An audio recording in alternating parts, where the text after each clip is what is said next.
Hello and welcome back to the Rutherford Learning Lab for this year.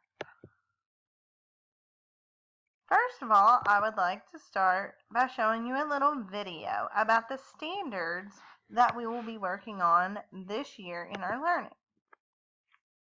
The ISTE standards for students are a learner-driven process of exploration, creativity, and discovery using technology for learning.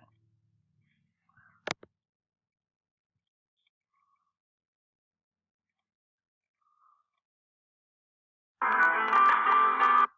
out to all my 21st century learners out there. You know how we do it. Let's go. Yo, number one, I'm an empowered learner. I set goals and pursue them with fervor. My learning is up to me, it's not passive. My brain learns best when I am digitally proactive. Number two, I'm a digital citizen. I stay safe on all the sites that I'm visiting. I use technology to make a difference. With power comes responsibility. You digging it? I'm a knowledge constructor. Number three, I carefully select and evaluate what I read. Curate media also brilliantly, and I think critically about source validity. Four, I'm an innovative designer. That means I solve problems, major and minor. Start with empathy, ideate, then prototype. Test and iterate, that method is so nice. I'm a computational thinker. Five, improving any process that I can find. Writing algorithms and testing in beta. Analyzing to find the trends in the data. I'm a creative communicator, that's six. Like I put this in a rap song to make it sick. I could use different media or tools like infographics to get my point through. Seven, I'm a global collaborator. I might connect with students way over the equator. Digital tech makes the dream come true. Had a virtual field trip with a kid in Peru. That's 7 ways that I can be a lifelong learner in the 21st century. What kind of student do I want to be? It's my path, that's up to me. That's 7 ways that I can be a lifelong learner in the 21st century. What kind of student do I want to be? It's my path, that's up to me.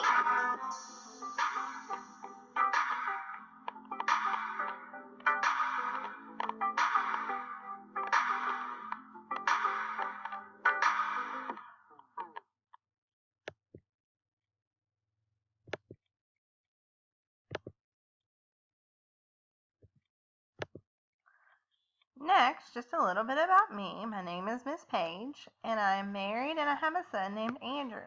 He is going to be a kindergartner this year. And this is my husband, Brian. We need to go over the rules of the lab. Number 1, show respect to yourself, others, and the classroom at all times. Be prepared and give your best effort.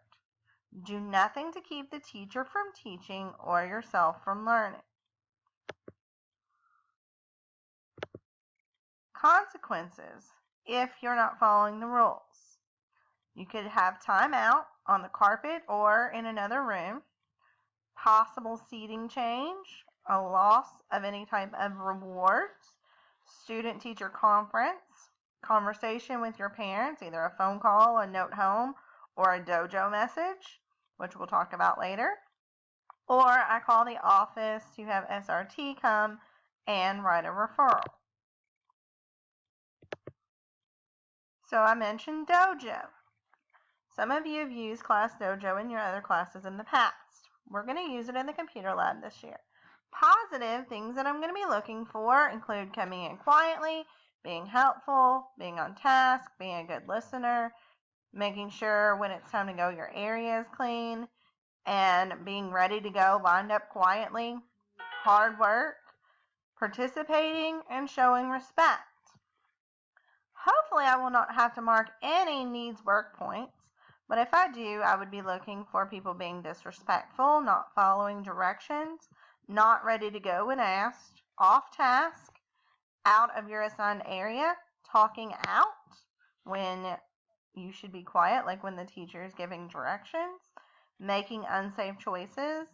And then I also have just a warning. This you do not lose any points for. It is a 0.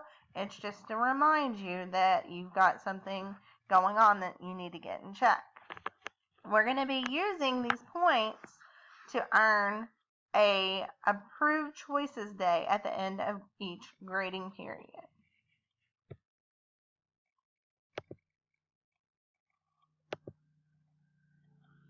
Important procedures that we need to know in the lab. Number 1, keep your hands on your device only. So you might be helping somebody, but that doesn't mean doing it for them. You can talk them through what to do instead of just taking over their mouse or their keyboard and doing it for them. And you also don't want to mess with anybody else's devices while they are using them. Do not ever turn off a computer or unplug any cords unless told to by the teacher. Keep your hands off devices when your teacher is talking. While I'm talking and giving directions, it is not time to be clicking around and not listening. Only access approved websites and apps. We're not going to play games or go on YouTube videos or things like that that are not approved. You will lose internet access for doing this. Keep your password to yourself. Sometimes you might help somebody if they're having a hard time, but you are never ever allowed to log in as someone else. Leave all settings and icons the way you found them. Some of you like to move icons all over the desktop while I'm talking instead of listening. Just leave things the way they are. Ask before printing. We are not allowed to print unless the teacher says it's okay. Troubleshoot yourself before asking for help.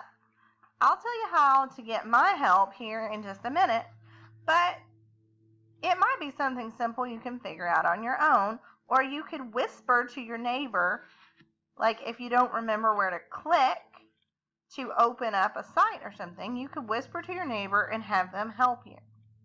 That doesn't mean yelling across the room or getting out of your seat to go get help.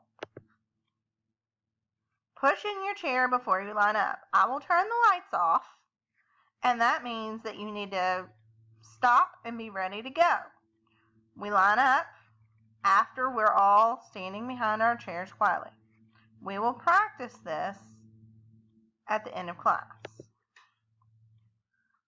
Leave your computer station neat and tidy. So you're going to have your headphones put in the basket, your pen is going to be put up into the straw, and everything's going to be ready to go so the next class can begin without any problems.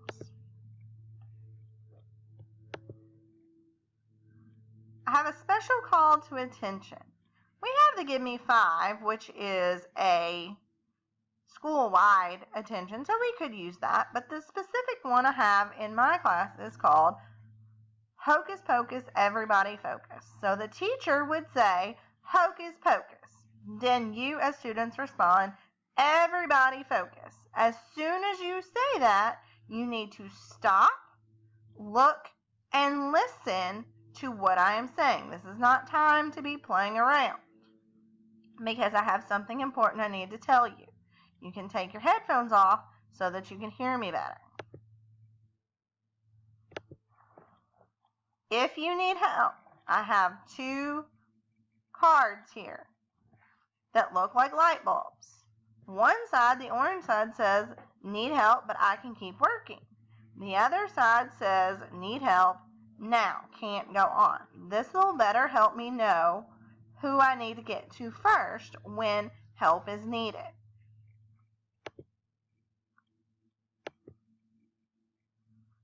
Taking care of your headphones. We got brand new headphones this year. They're a little bit different. If you notice, the volume is now on the cord. It's not on the side of the headphones anymore with a little knob. To put them on correctly, on the inside you'll notice a little R or a little L to know which side goes on the right ear and which side goes on the left ear. Please do not chew on the cords. These cords are a little bit different because they're braided, but when you chew on the cords, You break the little wires that are inside of them, and then they won't work anymore. When we leave, all headphones should be back in their basket. These are just a few things that you need to know in the computer lab, and we'll be going over more and practicing to get us ready for a great year.